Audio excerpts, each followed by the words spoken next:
A zdar. Pro nás, co chlastáme první ligu, by byl Silvestr docela obyčejný den chlastacího kalendáře. Jenomže Silvestr je den, kdy začínají chlastat úplně všichni.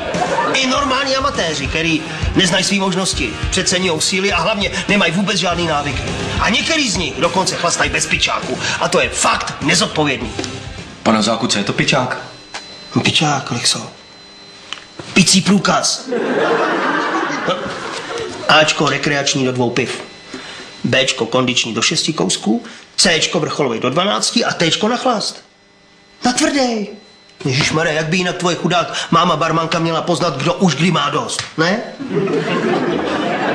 A vážně, jestli jsou mezi váma takový, co chlastají bez pičáku, tak já vám říkám, že je to fakt nezodpovědný. Ještě, že se to u nás už začalo hlídat. Dobrý den, pane Kaliči. Ukažte mi prosím svůj picí průkaz a doklady od piva. Jistě. Prosím. Vrcholovej se zlatým pruhem. Aha, takže bez limitu. To jsem viděl naposledy, když jsem kontrolovala Landovskýho.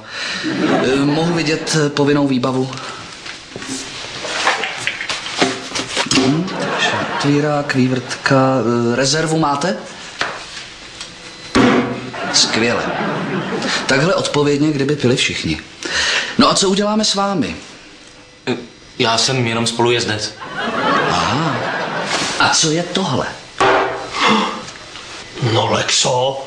Ale teď je jenom malý. Víte, že vám mohu uložit pokutu až 5 litrů? Ne, to...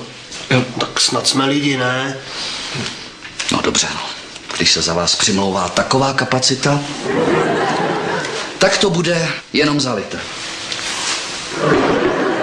Předpisy jsou předpisy.